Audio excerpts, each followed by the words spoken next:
तो हम बात करने वाले हैं अब फुल लेंथ टेस्ट नंबर 3 की। ये फुल लेंथ टेस्ट नंबर कौन सा है? फुल लेंथ टेस्ट नंबर 3 है ये, ठीक है, जहाँ पे हम पूरे सिलेबस को कवर करेंगे।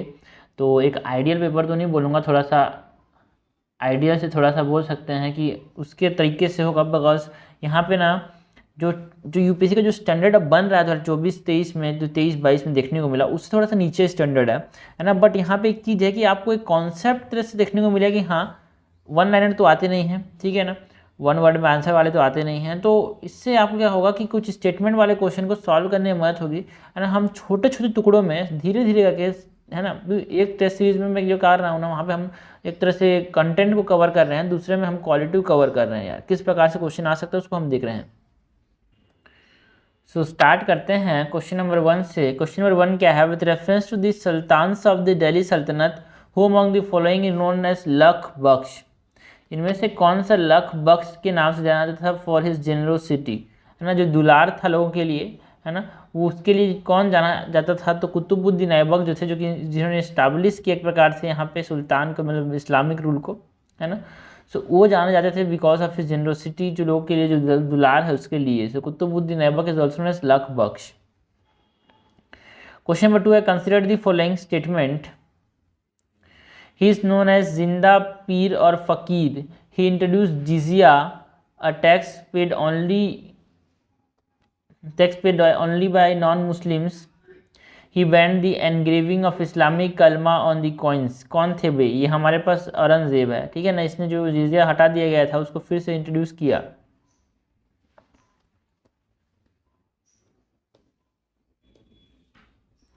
क्वेश्चन नंबर 3 है, the finest specimen of Indo Persian historiography तारीख-i-फिरोज Shahi was written during the sultanate period in India by. तो फिरोज शाही, तारीख-ए-फिरोज शाही किसने लिखा था? जियाउद्दीन बरानी ने लिखा था, ठीक है। तारीख-i-फिरोज शाही बेसिक क्वेश्चन है, सिंपल सा क्वेश्चन है, एनसीईआरटी बेस्ड, ठीक है। तो तारीख-i-फिरोज शाही किसने लिखा था? जियाउद्दीन बरानी ने। क्वेश्चन नंबर 4 है, how many of the above can be marked as the event which created Hindu Muslim divide. ठीक है, इनमें से कौन कौन सा हिंदू मुस्लिम डिवाइड बनाया? And it ended with partition.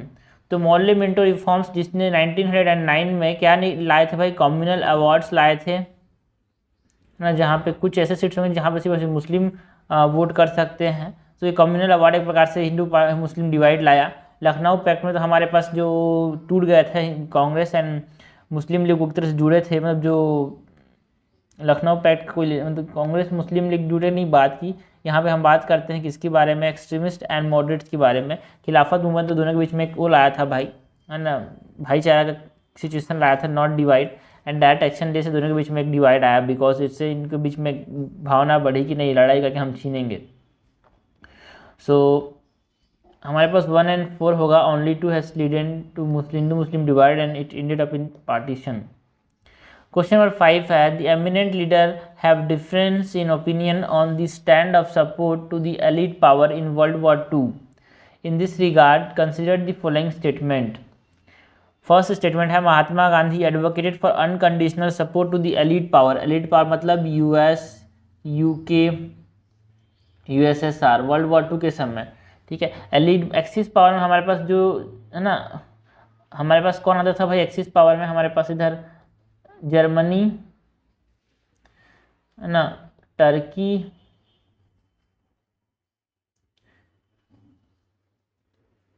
और बीच में कौन कौन थे? ये सब एक्सिस पावर है। ये एलिट पावर के साथ सपोर्ट दिखाया महात्मा गांधी ने, है ना, बिल्कुल सही बात है। Subhash Chandra Bose wanted to encash the opportunity and start another movement as the British were facing the war issue, बिल्कुल सही बात है।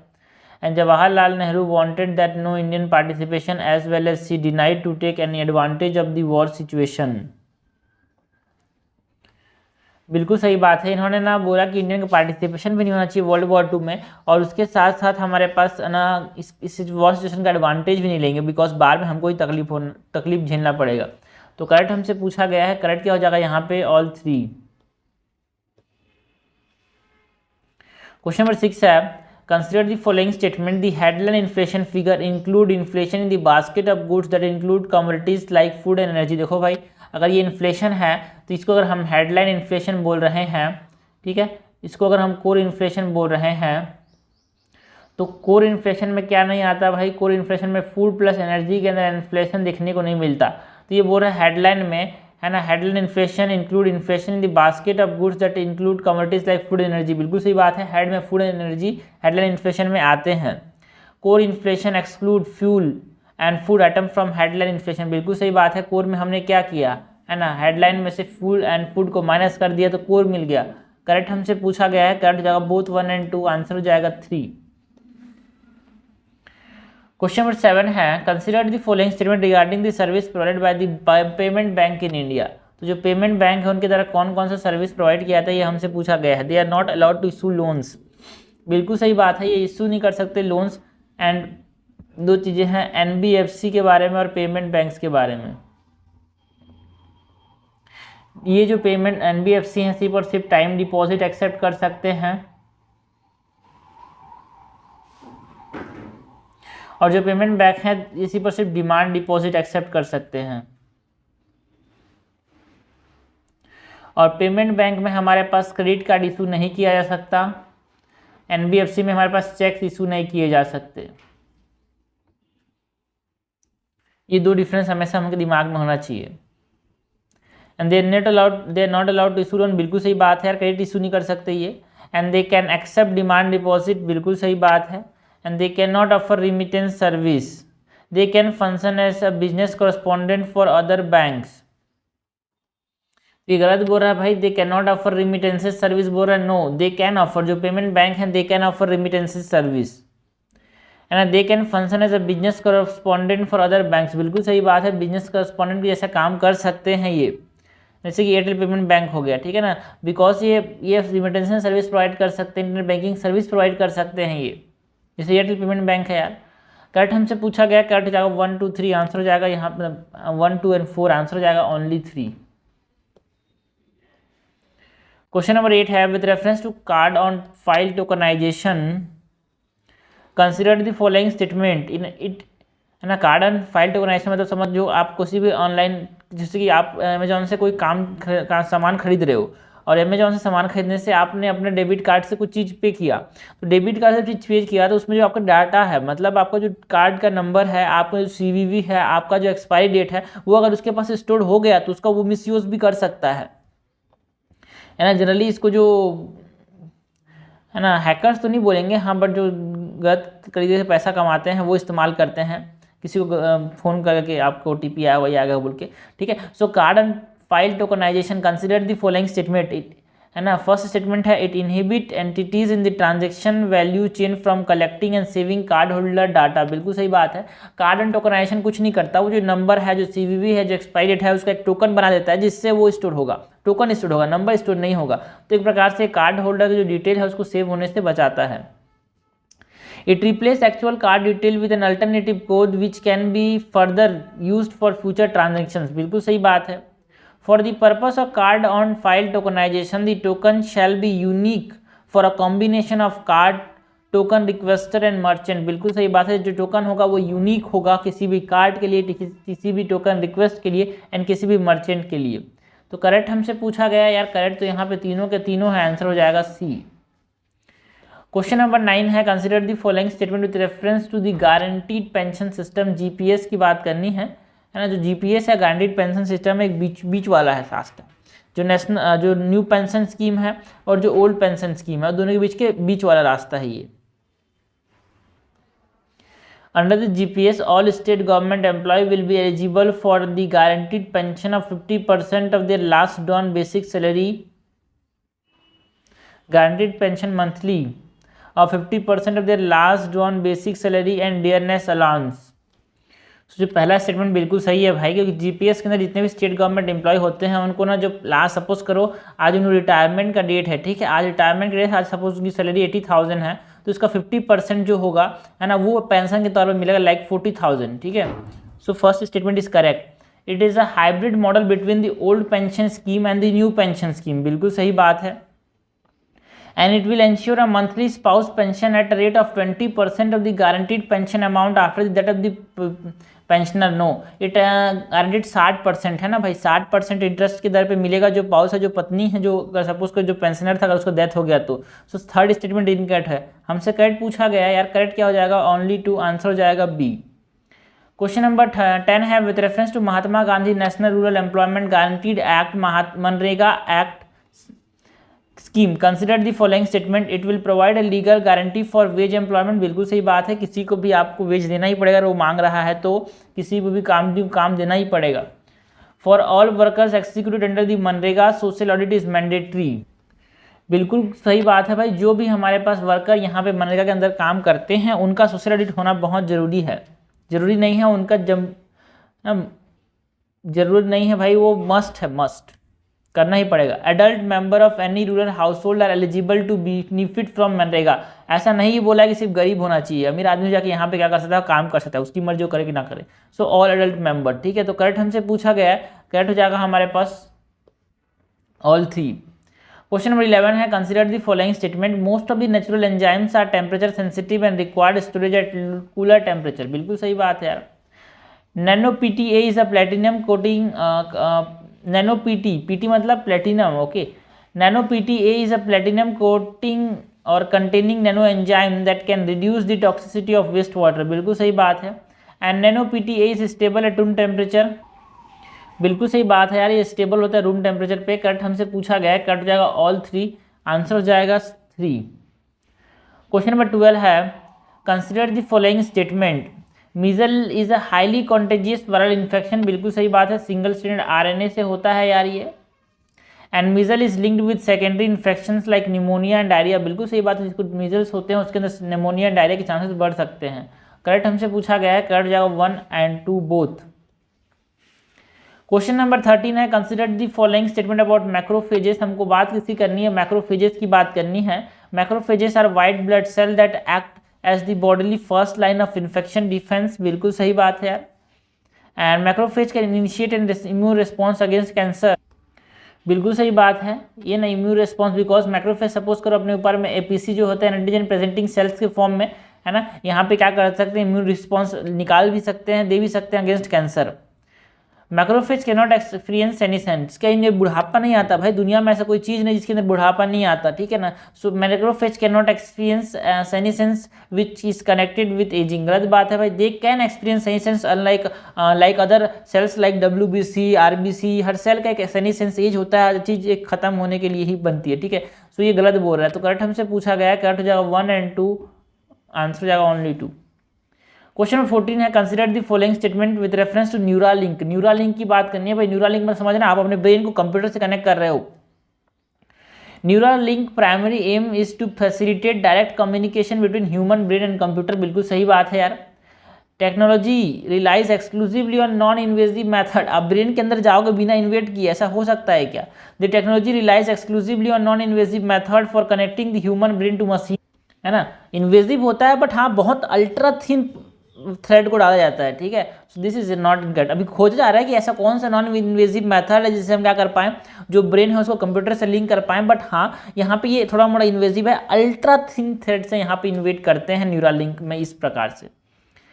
Neuralink has demonstrated the ability to allow individuals to control external device with their thoughts in clinical trials. बिल्कुल सही बात है यार, clinical trials में देखा गया है. करेक्ट हमसे पूछा गया है, करेक्ट जाएगा ओनली 2. क्वेश्चन नंबर 15 है consider the following statement with reference to radio carbon dating. हमको बात किसकी करनी है, रेडियो कार्बन डेटिंग की बात करनी है. जो रेडियो कार्बन डेटिंग है can be use to date material up to about 50,000 year because इसकी एक्टिविटी जो है, हाफ लाइफ जो है रेडियो कार्बन का, वो 50,000 के आसपास ही होता है. The method measure the decay of radioactive isotope carbon-14 in organic material. बिल्कुल सही बात है. याद रखना, आप इनऑर्गेनिक मटेरियल में रेडियो कार्बन डेटिंग से एज पता नहीं कर सकते. Only organic material. Human is an organic material. Human के अंदर आप कर सकते हो कि हाँ भाई कोई बॉडी मिली तो कितने साल पुराना है. कोई भी ऑर्गेनिक मटेरियल, कोई प्लांट मिला, कोई भी एनिमल मिला तो कर सकते हैं. Radio carbon dating is effective in dating minerals. अभी मैंने बोला भाई मिनरल्स में नहीं कर सकते, आप सिर्फ ऑर्गेनिक मटेरियल्स में कर सकते हो. Minerals are inorganic, so this is incorrect. Radioactive यहाँ पे डेटिंग का इस्तेमाल नहीं कर सकते. The accuracy of radio active dating improve as the age of the sample decrease. बिल्कुल सही बात है। कोई 50 साल पुराना सैंपल है, कोई 10,000 साल पुराना सैंपल है, इस 10,000 साल पुराने सैंपल में हम बहुत अच्छे से रेडियो एक्टिव डेटिंग कर सकते हैं। इसमें जो एक्यूरेसी होगी रेडियो एक्टिव डेटिंग की वो ज़्यादा होगी as compare to 50,000 year old sample. This is also correct. हमसे करेक्ट पूछा गया है, करेक्ट हो जाएगा यहाँ पे ओनली 3, आंसर हो जाएगा सी। क्वेश्चन नंबर 16 है which one of the following best describe carbon line. Carbon line क्या है भाई? कार्बन लाइन जो कि न्यूज़ में देखने को मिला है वो क्या है? कार्बन लाइन एक इमेजिनरी लाइन है भाई। सपोज करो ये अर्थ हो गया, ये स्पेस वाला है, तो कोई आदमी को पता है कि अर्थ कहाँ पे खत्म होता है और स्पेस कहाँ पे चालू होता है? नहीं पता है ना। सो एक इमेजिनरी लाइन बनाया गया कि हाँ यहाँ पे अर्थ का जो एटमॉस्फेयर प्रकार से खत्म हो रहा है और यहाँ से स्पेस चालू हो रहा है, और जो इमेजिनरी लाइन बनाया गया है उसी को हम क्या बोल रहे हैं? कार्बन लाइन बोल रहे हैं, जो कि न्यूज़ में था, इसीलिए हमसे यहाँ पे पूछा गया है। क्वेश्चन नंबर 17 है consider the following minerals, how many of the above are critical minerals. Critical minerals के बारे में हमसे पूछा गया है भाई। तो कॉपर एक क्रिटिकल मिनरल है, बिल्कुल सही है। बच्चे को पता है लिथियम तो है ही है भाई, बिना लिथियम की इलेक्ट्रॉनिक व्हीकल्स कैसे चलेंगे। सो निकल is also critical vehicle and cobalt is also critical vehicle. ये चारों के चारों कोबाल्ट निकल कॉपर लिथियम सब के सब क्या है? क्रिटिकल मिनरल्स हैं।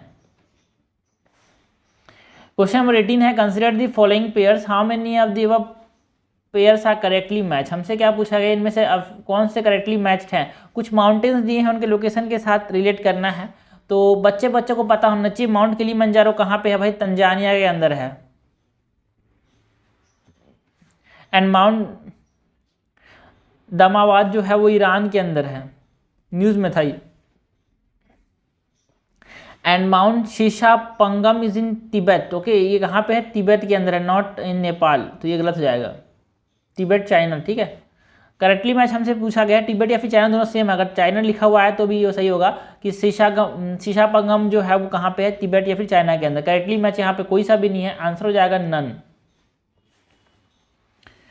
क्वेश्चन नंबर 19 है यार consider the following statement. Statement number 1 है the inadequate fig tree fruiting and fruit ripening in Karnataka deadenly forest are affecting the Malabar pied hornbill habitat। बिल्कुल सही बात है, बिकॉज ये बहुत इंपॉर्टेंट है फिग ट्री। अब देखो स्टेटमेंट नंबर 2 पढ़ते हैं। The fig fruit are the main source of nutrition for Malabar pied hornbill in that region. बिल्कुल सही बात है, मेन सोर्स ऑफ फूड है। अगर इनका फिग का फ्रूटिंग सीजन अफेक्ट हो रहा है, इनका राइपनिंग सीजन अफेक्ट हो रहा है, तो जो मालाबार पाइंड हॉर्नबिल है वो क्या हो जाएंगे? हॉर्नबिल एक तरह से क्या होता है? पक्षी होती है। ठीक है, तो ये हमारे पास खाना नहीं मिल पाएगा तो इनकी डेथ भी हो सकती है यार, इनका स्पीसीज फ्रेगमेंटेशन भी हो सकता है, वो वहाँ के जगह को छोड़ के कहीं और भी जा सकते हैं। सो दोनों एक दूसरे को सही करेक्टली एक्सप्लेन कर रहे हैं। So both statement 1 and statement 2 is correct and statement 2 is the correct explanation of statement 1। Answer हो जाएगा ए। क्वेश्चन नंबर 20 है भाई consider the following statement regarding the issue of ocean warming. हमको बात किसकी करनी है? इशू ऑफ ओशन वार्मिंग की बात करनी है। The ocean warming leads to an increase in the pressure at ocean depth affecting marine life. याद रखना भाई, ओशियन डेप्थ पे प्रेशर कैसे इंक्रीज होगा बे? हाँ, नहीं होगा ना भाई, बिकॉज वार्मिंग से देखो प्रेशर का जो लेना देना है वो है वाटर कॉलम से। सपोज करो ये हमारे पास बॉटम हो गया पानी का, इसके ऊपर में इतना पानी है, एक के ऊपर में इतना पानी है, प्रेशर कहाँ ज़्यादा होगा? यहाँ पे ज़्यादा प्रेशर होगा। सो जो पानी का जो प्रेशर होता है डेप्थ में, it is not related to warming और कूलिंग यार, वो वहाँ पे कितना ऊपर में पानी है उस पर डिपेंड करता है। ठीक है, so first is incorrect. The benthic animal experience reduced habitat susceptibility due to ocean warming। बिल्कुल सही बात है, बिकॉज ओशन वार्मिंग जो है जनरली ऊपर वाला होता है, ऊपर फिनोमिना होता है। अगर ऊपर का फिनोमिना है, सरफेस वाला फिनोमिना है, मेनली सरफेस में देखने को मिलता है, तो बेंथिक एनिमल्स जो है जो बॉटम में रह रहे हैं उनको उतना ज़्यादा इफेक्ट नहीं होगा, उतना ज़्यादा हैबिटेट ससेप्टिबिलिटी उनके पास नहीं होगी। Ocean warming contribute to increase frequency and intensity of extreme weather event. बच्चे को ये पता है यार, सिंपल सी बात है, ग्लेशियर मेल्ट होंगे, हमारे क्लाइमेट जो होगा, देखो फरवरी खत्म नहीं हुआ, इतना गर्मी आ गया। सो यही तो क्या है, एक्सट्रीम वेदर इवेंट्स हैं। अभी और दिखेंगे एक्सट्रीम वेदर में, लाइक फ्लड्स है ना, अपने पास बहुत सारे और भी है ना, लूज। ओके, तो करेक्ट हमसे पूछा गया है, करेक्ट हो जाएगा ओनली 2, आंसर हो जाएगा यहाँ पे B.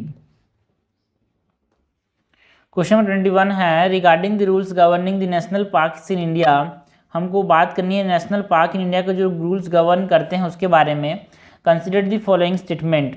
Grazing of livestock is usually permitted within all national parks in India to support local livelihood. बिल्कुल सही बात है यार। The wildlife protection act of 1972 empowered the state government to declare an area as a national park. No, ये state government के पास नहीं, central government जो है किसी भी एरिया को नेशनल पार्क डिक्लेयर कर सकती है, not the state government. Private ownership of land is usually allowed with in the boundaries of the national park provided it does not interfere with the conservation objective. ना भाई, private ownership नहीं मिलता इसके अंदर। ये कोई नॉर्मल आदमी से सोचेगा, बट ऐसा नहीं है, आप समझना। ये जो है ना लाइफ स्टॉक जो ग्रेजिंग है, जो चरना है खाने का, वो चरना नेशनल पार्क के अंदर अलाउड नहीं होता, पहली चीज़। और दूसरी चीज़, कोई भी स्टेट गवर्नमेंट जो है वो वाइल्ड लाइफ प्रोटेक्शन एक्ट 1972 के अंदर हो ना, वो नेशनल पार्क किसी भी एरिया को डिक्लेयर कर सकता है। ओके, तो यहाँ पे करेक्ट क्या है? करेक्ट जाएगा ओनली वन। तो इस प्रकार से आप पहले गलत सोचो फिर उसको सही सोचो। ये तरीके से क्या होता है, दिमाग ज़्यादा इतना अटकता है, गलती क्या की थी मैंने। सो आंसर हो जाएगा ओनली वन। क्वेश्चन 22 है, consider the following statement about the IUCN red list. IUCN का जो रेड लिस्ट है उसके बारे में बताना है। The official term threaten is a grouping of 3 categories, critically endangered, endangered and vulnerable. बिल्कुल सही बात है, इनको थ्रेटेन बोलते हैं। Bird life international is the official red list authority for birds for the international union for conservation of nature. बिल्कुल सही बात है, बर्ड लाइफ इंटरनेशनल जो है IUCN रेड लिस्ट को पब्लिश करता है। And the species are classified by the IUCN list into 7 groups. No, it is in 9 groups. सबसे पहले तो लीस्ट कंसर्न हो गया, फिर वल्नरेबल हो गया, फिर वल्नरेबल के बाद एंडेंजर्ड, क्रिटिकली एंडेंजर्ड, फिर एक्सटिंक्ट इन वाइल्ड, एक्सटिंक्ट ये हो गया। डाटा इनसफिशिएंट एक ठो है, 1 2 3 4 5 6 7 8 9, 1 2 3 4 5 6 7, 1 2 3 4 5 6 7। ओके, तो यहाँ पे हमारे पास क्या है, डाटा इनएफिशिएंट, उसके बाद लीस्ट कंसर्न, फिर नियर थ्रेटेंड, फिर वल्नरेबल। ठीक है, नियर थ्रेटेंड है, और यहाँ पे क्या है, नॉट इवैल्यूएटेड। सो 1 2 3 4 5 6 7 8 9 कैटेगरीज हैं। तो करेक्ट हमसे पूछा गया है, करेक्ट हो जाएगा 1 and 2। आंसर हो जाएगा only 2 statements are correct. Question 23 है, consider the following statement about the Western Ghats. हमको बात करनी है वेस्टर्न घाट्स की। The Western Ghats play a role in influencing the Indian monsoon weather pattern through their high mountain forest cover. बिल्कुल सही बात है यार। The Nilgiri tahr and the lion tailed macaque are endemic to the region. ये भी सही बात है। The Western Ghat eastern slopes are characterized by tropical and subtropical moist broadleaf forest. Eastern slope समझ ये वेस्टर्न घाट्स, अगर ये इंडिया हो गया तो ये वेस्टर्न घाट्स हैं, है ना। तो वेस्टर्न घाट्स की ये वेस्टर्न स्लोप हो गया, ईस्टर्न स्लोप हो गया। तो जो ईस्टर्न स्लोप है वो हमारे पास ट्रॉपिकल एंड सब ट्रॉपिकल मॉइस्ट ब्रॉडलीफ फॉरेस्ट है। क्या ट्रॉपिकल होंगे क्या? वहाँ पे तो बारिश उतनी तो होती नहीं है। No. Nilgiri biosphere reserve in the Western Ghat include the deciduous forest of Bandipur national park. Yes, correct हमसे पूछा गया only 3।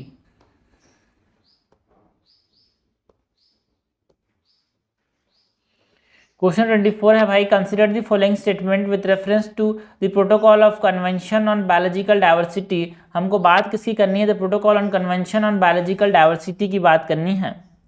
Nagoya protocol establishes a compliance mechanism for the countries to ensure direct access to the issue of biopiracy. जो Nagoya protocol है वो biopiracy के साथ deal करता है क्या? बिल्कुल सही बात है। जो नगोया प्रोटोकॉल है it relates to the access to genetic information, और कोई बिना अथोराइजेशन की जेनेटिक इन्फॉर्मेशन किसी का ले जा रहा है तो वो क्या हो गया? बायोपायरेसी हो गया। तो इसको एड्रेस करता है, बिल्कुल सही बात है। एंड कार्टाजीना प्रोटोकॉल जो है वो लिविंग मॉडिफाइड ऑर्गेनिज्म की बात करता है, LMO। तो दो चीज़ याद रखना है। तो याद रखने का तरीका देखो, नगोया है, कार्टाजीना है। कार्टाजीना में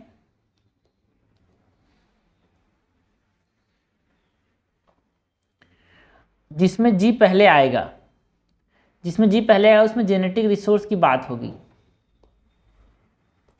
ठीक है, तो जी तो दोनों में है, बट जी जिसमें पहले आएगा, है ना, बिकॉज जेनेटिक रिसोर्स में जी आना है, और जी पहले किस में आ रहा है? नगोया में। तो जी नगोया में जेनेटिक रिसोर्स की बात होगी, एंड कार्टाजीना में LMO की बात होगी। ठीक है, ऐसा देखना, कार्टाजीना में N है, कार्टाजीना में N है, तो यहाँ पे M होगा, NM। दो तरीके से याद रख सकते हैं। कार्टेजिना में एन है तो उसमें एम होगा, एंड नागोया में जी पहले आया तो उसमें जेनेटिक रिसोर्स की बात होगी। तो under the Cartagena protocol a key provision include the advance information और advance informed agreement procedure which mandate that prior inform consent is obtained before the first international transboundary movement of living modified organism. बिल्कुल सही बात है। एलोमो का जब movement होगा तो यहाँ पे इंटरनेशनल मूवमेंट जब होगा तो एडवांस आपको क्या करना पड़ेगा, यहाँ पे परमिशन लेना पड़ेगा। करेक्ट हमसे पूछा, दोनों करेक्ट हैं, दूसरे से रिलेटेड नहीं है। सो आंसर क्या हो जाएगा, both statement 1 and statement 2 are correct and statement 2 is not the correct explanation of statement 1 because they are not related to each other.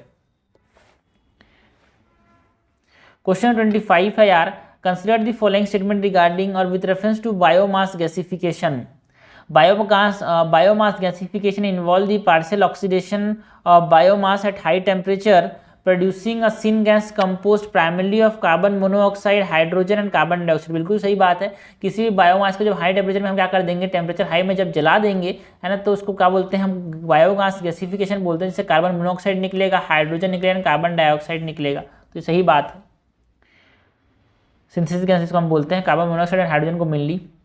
One of the critical environmental benefit of biomass gasification is its potential to significantly reduce greenhouse gas emission। बिल्कुल सही बात है। आप suppose करते हैं आप इस biomass को सिर्फ बर्न करते तो आपके पास ग्रीन हाउस गैसेस निकलते बहुत ज़्यादा, बट बायोमास गैसिफिकेशन से उतने ज़्यादा ग्रीन हाउस गैस नहीं निकलते यार। सो दिस इज करेक्ट।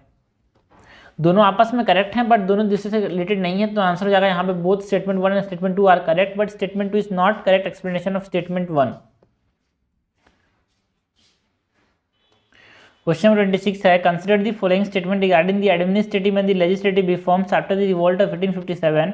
जो 1857 का रिवोल्ट हुआ था उसके बाद कौन कौन से लेजिस्लेटिव एंड एडमिनिस्ट्रेटिव रिफॉर्म्स आए थे वो हमको बताना है भाई।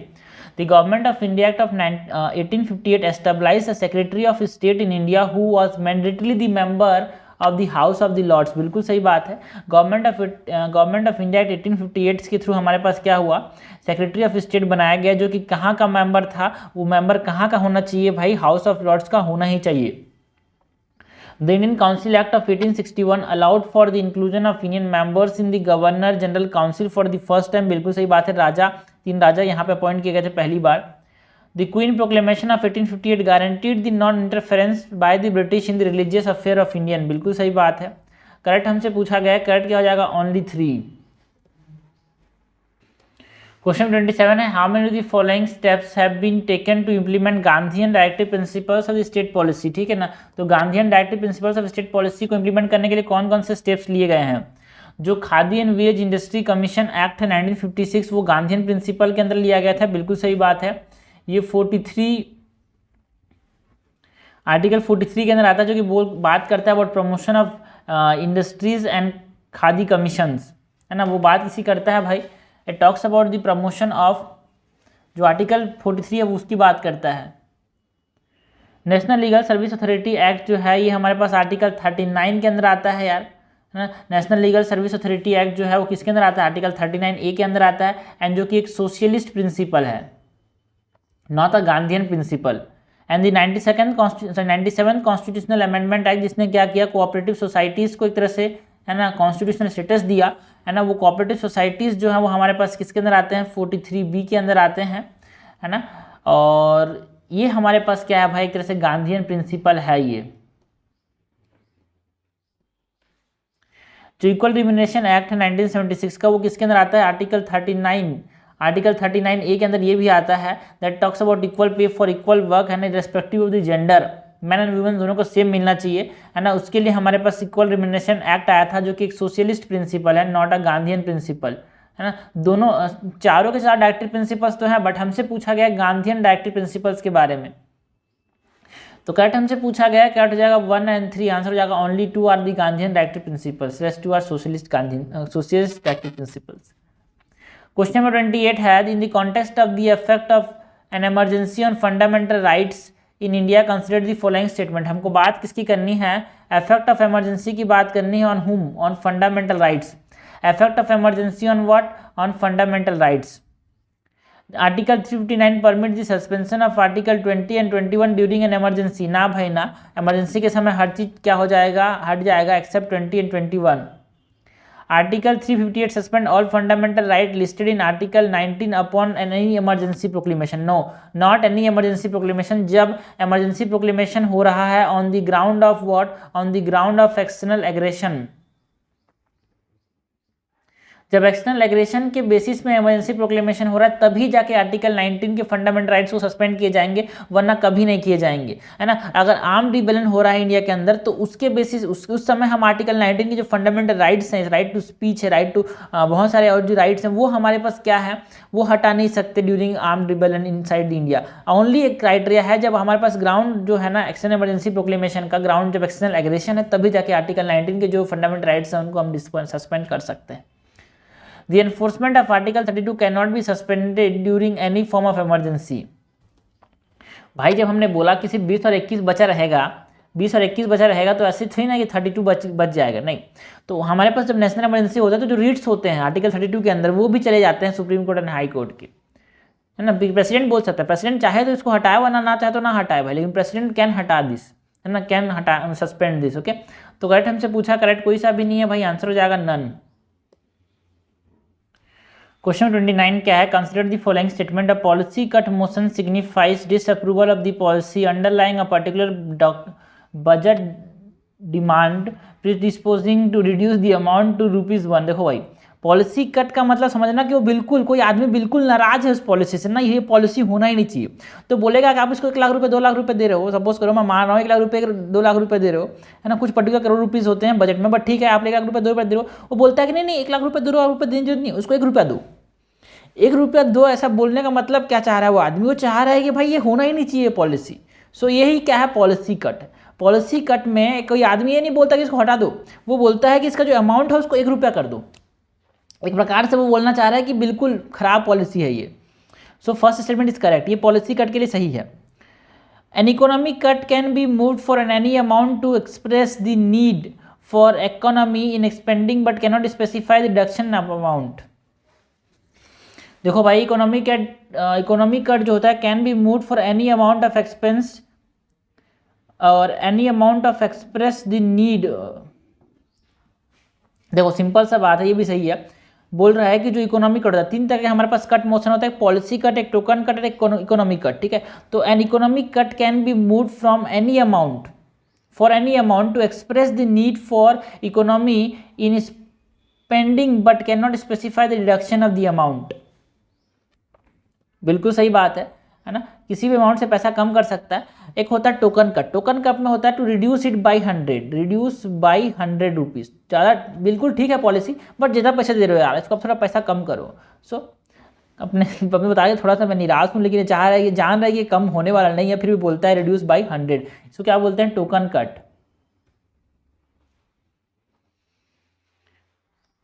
ठीक है। सो जो सेकंड स्टेटमेंट है क्या बोल रहा है, economic cut can move for any amount to express the need for economic in spending but can not specify reduction in the amount. No, ये स्पेसिफाई करता है भाई कि आप इतना से कम करो, इट स्पेसिफाई, ठीक है। सो ये गलत बोल रहा है यार, कैन नॉट स्पेसिफाई बोल रहे तो गलत बोल रहा है, ठीक है। तो करेक्ट हमसे पूछा गया क्या हो जाएगा, 1 is correct, second is incorrect. वो स्पेसिफाई अमाउंट नहीं देखा था ना, तो उसको देखना कि ये स्पेसिफाई अमाउंट से कि आप इसको 10 रुपये से कम करो, 1000 से कम करो, 5000 से कम करो, कितना से कम करो, वो स्पेसिफाई करता है इकोनॉमिक कट। क्वेश्चन नंबर 30 है, consider the following statement with reference to chief election commissioner of India, CEC की बात करनी है। He is appointed by the president of India on the recommendation of a committee consisting of the prime minister, the speaker of the Lok Sabha, leader of opposition, chairman of Rajya Sabha and the chief justice of India. गलत बात है भाई। तो जो chief election commissioner इसको appoint कौन करता है भाई, सिलेक्शन कमेटी होता है जो कि चीफ इलेक्शन कमिश्नर को अपॉइंट करता है ना। और इस सिलेक्शन कमेटी में क्या क्या होते हैं भाई, इस सिलेक्शन कमेटी में कौन कौन होता है, सिलेक्शन कमेटी होता है, इसमें कौन कौन होता है, इसमें प्राइम मिनिस्टर होता है, लीडर ऑफ अपोजिशन इन दी लोकसभा, है ना, एंड सेलेक्टेड कैबिनेट मिनिस्टर्स होते हैं, सेलेक्टेड कैबिनेट मिनिस्टर्स होते हैं। इन जो सेलेक्टेड कैबिनेट मिनिस्टर्स होते हैं ना, है ना, इनको नॉमिनेट किया था, नॉमिनेटेड कैबिनेट मिनिस्टर्स होते हैं, ये अपॉइंट करते हैं चीफ इलेक्शन कमिश्नर और इलेक्शन कमिश्नर्स को। The salary of the chief election commissioner is equivalent to the cabinet secretary. बिल्कुल सही बात है, जो हाईएस्ट ब्यूरोक्रेटिक पोस्ट है इंडिया में वही उसके सैलरी के इक्विवेलेंट होता है इनका salary. And he hold office till the pleasure of the president, no, इनके पास सिक्योरिटी ऑफ टेन्योर होता है भाई एक पर्टिकुलर एज तक या फिर इतने साल तक एक्सपीरियंस तक। इसमें होता है 6 ईयर और 65 ईयर विच इज़ प्रायर। अगर 63 ईयर्स का है तो 62 साल बाद रिटायर कर जाएगा, अगर वो 55 साल का है तो 6 साल रहेगा उसके बाद रिटायर कर जाएगा। सो करेक्ट हमसे पूछा गया है यार, करेक्ट क्या हो जाएगा, ओनली वन आंसर हो जाएगा ए।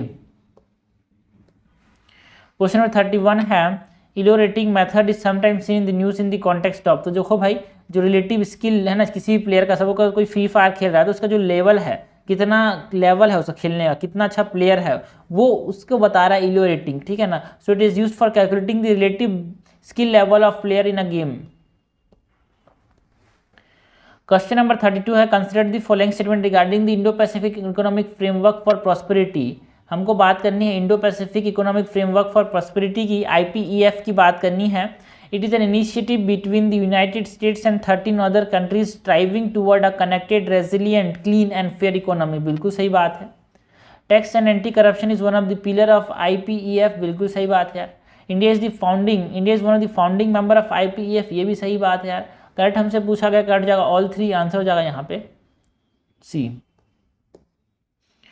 क्वेश्चन 33 है common but differentiated responsibilities and respective capabilities was formalised in. तो कॉमन बट डिफरेंशिएटेड रिस्पॉन्सिबिलिटीज को फॉर्मलाइज UNFCCC के अंदर, United Nation framework convention on climate change के अंदर है ना। UNFCCC की जो कॉपरेशन ऑफ पार्टीज होती हैं, जो मीटिंग्स होती हैं हर साल है ना, मतलब जो सबसे पहली बार जो इसका वो हुआ था मीटिंग 1992 में, इसको हम क्या बोलते हैं, अर्थ समिट, वहाँ पे पहली बार हुआ था ये। Differentiated, common but differentiated responsibilities, और उसके प्रिंसिपल्स को रिडिफाइन किया गया था इन पेरिस एग्रीमेंट यार, ठीक है। क्वेश्चन नंबर 34 है consider the following, how many of the above courses are included as a part of the Karmayogi Prarambh programme. Karmayogi Prarambh programme जो कि सिविल सर्वेंट्स के लिए होता है, ठीक है, उसमें क्या क्या बताया था ये हमसे पूछा गया है भाई, क्या क्या इंक्लूडेड है। Code of conduct for government employees, बिल्कुल सही बात है। Prevention of sexual harassment of women at work place, इसके बारे में बताया था मिशन कर्मयोगी प्रारंभ प्रोग्राम के अंदर। सेल्फ लीडरशिप की बात की जाती है, स्ट्रेस मैनेजमेंट की बात की जाती है। करेक्ट हमसे पूछा गया, करेक्ट जाएगा ऑल 4। क्वेश्चन में 35 है consider the following statement, atmospheric gravity waves are mostly generated when there is an extreme weather event or a sudden disturbance leading to a vertical displacement of air। बिल्कुल सही बात है यार। Atmospheric wave experiment is a first of its kind NASA experimental attempt aimed at studying the interaction between terrestrial and the space weather। ये भी सही बात है। थर्ड है AW is launched and mounted on the exterior of the Earth orbiting International Space Station। ये भी सही बात है। तो करेक्ट हमसे पूछा गया है, करेक्ट हो जाएगा यहाँ पे ऑल 3।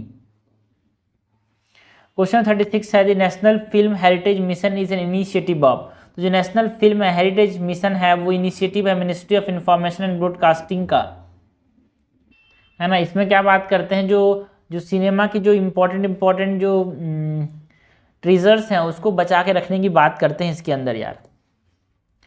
क्वेश्चन नंबर 37 है consider the following fields, how many of the above mention field decentralized autonomous organization has a prominent use. तो DAO का कहाँ पे इस्तेमाल है ये हमसे पूछा गया है। जो डिसेंट्रलाइज्ड ऑटोनोमस ऑर्गेनाइजेशन है उसका कहाँ पे इस्तेमाल है। क्या सप्लाई चेन मैनेजमेंट में बिल्कुल इस्तेमाल है यार, लैंडिंग एंड बोरिंग सर्विस में भी इस्तेमाल है, गवर्नेंस ऑफ ऑनलाइन कम्युनिटीज़ इसमें सब में इस्तेमाल है। डिसेंट्रलाइज मतलब समझ रहे हो, लास्ट आदमी है उसको पास पावर होगी।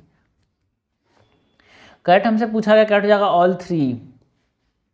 क्वेश्चन 38 है justice Geeta Mittal committee recently in the news is associated with what. ये जो ओवरसी इनका काम था कि जो मणिपुर में जो एथनिक वायलेंस हुए थे उसमें जो विक्टिम्स हैं उनको रिलीफ एंड रिहेबिलिटेशन को देखना। क्वेश्चन 39 है the term digital service act is sometimes seen in the news in the context of the affairs of which of the following. तो जो डिजिटल सर्विस एक्ट था वो किसके रेफरेंस में न्यूज़ में था भाई, यूरोपियन यूनियन के रेफरेंस में न्यूज़ में था। तो आंसर हो जाएगा European Union digital service act. Question 14 है 40 है which one of the following is not correct. Goa attend full statehood in 1987, बिल्कुल सही बात है। Goa and Daman and Diu liberation days observed on December 19 every year, ये भी सही बात है। Daman and Diu were separated from Goa by the 56th amendment of constitution of India, बिल्कुल सही बात है। Dadra and Nagar Haveli were French colonies rule till 1954, no, ये पोर्तुगीज कॉलोनी थे यार, not French. This is incorrect, हमसे करेक्ट पूछा, नॉट करेक्ट पूछा गया है, नॉट करेक्ट, तो आंसर हो जाएगा डी। क्वेश्चन 41 है with reference to the germline gene therapy consider the following statement. In germline gene therapy germ cells are modified by the introduction of functional gene into the genome, बिल्कुल सही बात है। जो germ cell जिसमें अनफंक्शनल jeans हैं या फिर defective jeans हैं उसको हम फंक्शनल बनाएंगे बाय इंट्रोड्यूसिंग द जनरल और functional gene. This type of therapy allows for the correction of disease causing gene variant that passes down from generation to generation, बिल्कुल सही बात है। जो जीन वेरिएंट जो कि जनरेशन टू जनरेशन पास हो रहा है उसको करेक्ट करने में हेल्प करेगा यार। दोनों सही हैं, दोनों एक दूसरे के साथ रिलेटेड हैं, आंसर हो जाएगा ए। क्वेश्चन नंबर 42 है consider the following statement with reference to sex determination and genetic disorder. Turner syndrome is caused by the presence of an extra X chromosome, no. Turner syndrome में क्या होता है 44 + X हो तो एक एक्स्ट्रा एक्स क्रोमोसोम नहीं है भाई, कम हो गया है एक ठो। Klinefelter syndrome result from the additional X chromosome in male, बिल्कुल सही बात है। मेल में क्या होता है 44 + XY, बट इसमें एक एक्स्ट्रा क्रोमोसोम हो गया तो 44 + XXY, तो बिल्कुल सही बात है, इसको क्लाइनफेटर सिंड्रोम बोलते हैं। And fragile X syndrome is linked to a mutation on the X chromosome and affect both male and female, बिल्कुल सही बात है। किसी भी एक्स क्रोमोसोम में यहाँ पे हमारे पास म्यूटेशन हो गया तो ना, यहाँ पे म्यूटेशन हो गया फिर XY वाला है, सपोज करो मेल में 44 + XY, तो दोनों में अगर हमारे पास यहाँ पे म्यूटेशन हो गया तो दोनों को ये अफेक्ट करता है फ्रेजाइल एक्स सिंड्रोम। करेक्ट पूछा गया, करेक्ट हो जाएगा ओनली 2, आंसर हो जाएगा यहाँ पे बी। क्वेश्चन 43 है consider the following statement about the difference between the gymnosperm and angiosperm. हमको जिम्नोस्पर्म एंड एंजियोस्पर्म की बात करनी है। जिम्नोस्पर्म में क्या होता है, जिम्नोस मतलब नेकेड, सीड तो दोनों में होगा, बस इसमें नेकेड सीड होगा, मतलब सीड हमको दिखेगा, है ना, क्योंकि वो फल के अंदर नहीं रहेगा इसीलिए हमको दिखेगा। बट एंजियोस्पर्म के अंदर नेकेड सीड नहीं होता बिकॉज वो फल के अंदर रहता है, ये मेन डिफरेंस है दोनों के बीच में। Gymnosperm are seedless plant while angiosperm have seed, no, दोनों के पास सीड होते हैं भाई, they both are seed bearing plants. In angiosperm the seed are inside fruit while gymnosperm do not have fruit, बिल्कुल सही बात है यार, इसलिए तो वो नेकेड है जिम्नोस्पर्म के अंदर, उनके पास फ्रूट नहीं है तो उसके लिए वो दिखते हैं। करेक्ट हमसे पूछा गया है, करेक्ट हो जाएगा 2 ओनली। क्वेश्चन नंबर 44 है consider the following statement with reference to acute, chronic and communicable diseases. Acute disease, acute मतलब अचानक से, ए से एक्यूट, एक से अचानक।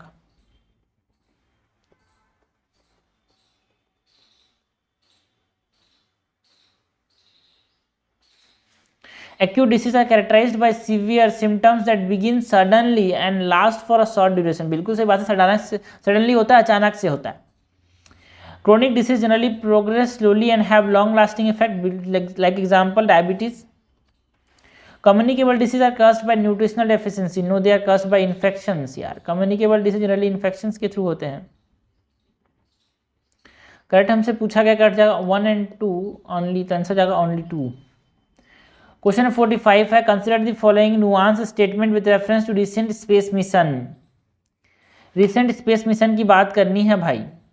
The Parker solar probe is the first mission design to touch the sun corona, बिल्कुल सही बात है। जो पार्कर सोलर मिशन है वो सन के कोरोना को टच करने की बात करता था।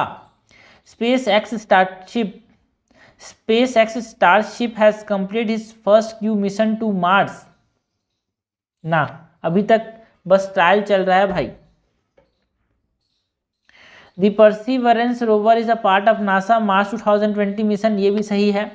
The European space agency ExoMars rover has successfully drilled into the Martian sub surface, ना भाई, अभी इसको बस बनाने की बात हो रही है, 2028 में लॉन्च करेंगे बोल रहे हैं, अभी तक तो बस इसका ट्रायल चल रहा है, अभी तक इसका बस सोचा गया है, ठीक है, अभी तक ये ड्रिल नहीं हुआ है, मार्स की सरफेस में सक्सेसफुली पहुंचा नहीं है यार। करेक्ट हमसे पूछा गया है, क्या हो जाएगा ओनली 2, आंसर हो जाएगा यहाँ पे बी। क्वेश्चन नंबर 46 है consider the following statement regarding the biological diversity amendment bill, है ना, हमको बात किसी करनी है बायोलॉजिकल डाइवर्सिटी अमेंडमेंट बिल की बात करनी है। It seeks to exempt registered AYUSH medical practitioner and people accessing traditional knowledge, बिल्कुल सही बात है। The act imposes criminal penalties for not obtaining approval और इंटीमेशन ऑफ स्पेसिफिक एक्टिविटीज़। देखो भाई, तो जो बायोलॉजिकल डाइवर्सिटी एक्ट 2002 में जो आया था ना, उसके अंदर ये था कि भाई अगर आपने परमिशन नहीं लिया, अप्रूवल नहीं लिया, तो आपके ऊपर पेनल्टी लगेगा, बट अभी ऐसा नहीं है भाई, है ना। Bill modifies the classification of entity and activities that require intimation well other introducing exemptions, बिल्कुल सही बात है।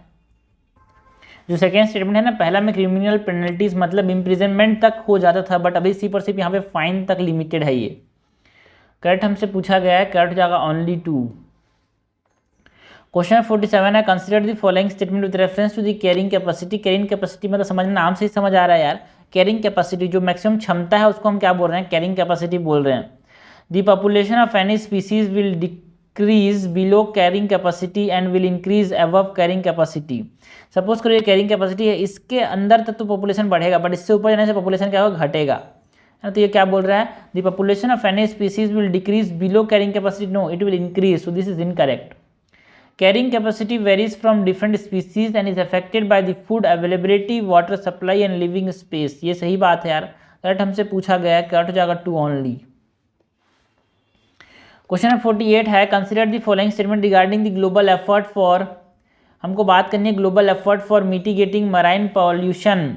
जो मराइन पॉल्यूशन हो रहा है उसके एफर्ट की बात करनी है, ग्लोबल एफर्ट की। MARPOL treaty is sign under the aegis of United Nation law of convention of seas. जो मार्पोल ट्रीटी है यो यूएन क्लॉज के अंदर साइन किया गया है क्या, बिल्कुल सही बात है यार। Emission control areas are declared under the MARPOL treaty, बिल्कुल सही बात है। यहाँ पे कुछ ऐसे एरियाज दिखे जाते हैं दुनिया में, जैसे कि बाल्टिक सी हो गया, कुछ पार्ट्स ऑफ अटलांटिक सी है, कुछ एरियाज हैं जहाँ पे हमारे पास क्या है भाई, एमिशन कंट्रोल एरियाज बनाए गए हैं, जिसके अंदर आप क्या करो, है ना, जो सी है उसको अच्छे साफ सुथरा रखो यार। And there is no emission control areas in the Indian Ocean region, बिल्कुल सही बात है। और ये न्यूज़ में इसलिए था बिकॉज यहाँ पे इंडियन ओशियन रीजन में भी कुछ एमिशन कंट्रोल एरियाज बनाने की बात चल रही थी। करेक्ट हमसे पूछा गया, करेक्ट जाएगा ऑल 3, आंसर हो जाएगा यहाँ पे सी। क्वेश्चन नंबर 49 है the black spotted croaker has been declared as the state fish of which are the following. तो देखो भाई, एक मछली है जिसका नाम क्या है, ब्लैक स्पॉटेड क्रॉकर, जिसको नेशनल मतलब जिसको स्टेट फिश घोषित किया गया है, किसका, गुजरात का, किसका, गुजरात का, इसलिए न्यूज़ में था, है ना, black spotted Crocker is a state fish of Gujarat. Question number 50 है कंसिडर द फॉलोइंग पेयर। कुछ पॉल्यूटेंट्स दिए हैं और उसके सोर्स के साथ उनको मैच करना है। अमोनिया कहाँ से निकलता है भाई, एग्रीकल्चर से, बिल्कुल सही बात है यार। वोलेटाइल ऑर्गेनिक कंपाउंड कॉस्मेटिक से निकल सकते हैं, बिल्कुल। Pollen is what, it is bio aerosol. तो करेक्ट हमसे पूछा गया, करेक्ट जाएगा तीनों। ओके, तो आंसर हो जाएगा ऑल 3। क्वेश्चन नंबर 51 है in the context of permanent settlement what is a sunset clause. Sunset clause का मतलब क्या समझते हैं, सनसेट क्लॉज मतलब, है ना, सनसेट क्लॉज मतलब आपको इतना समय के पहले आपको पैसा वापस करना है कि सपोज करो किसी ने उधारी लिया, ठीक है, अब उसको इतना समय के पहले उसको उधार को चुकाना है, इसको बोलते हैं सनसेट क्लॉज। और जो समय है ना, कितना समय के बाद तेरे को देना है, उसी को बोलते हैं सनसेट क्लॉज। अब देखो सपोज करो उस समय हमारे पास परमानेंट सेटलमेंट में कोई आदमी ने उधारी नहीं चुकाया, तो क्या करेंगे, उसके जो जमींदारी राइट्स हैं उसको ऑक्शन कर देंगे, है ना, उसके जो राइट्स हैं उसको क्या कर देंगे, सेल कर देंगे। So empower the company to forfeit and re auction zamindari rights. अगर उसने सनसेट क्लॉज के अंदर पैसा लोगों से लेके नहीं दिया तो उस जमींदारी राइट्स को किसी और को दे देंगे, है ना, और फॉरफिट कर देंगे, हटा देंगे।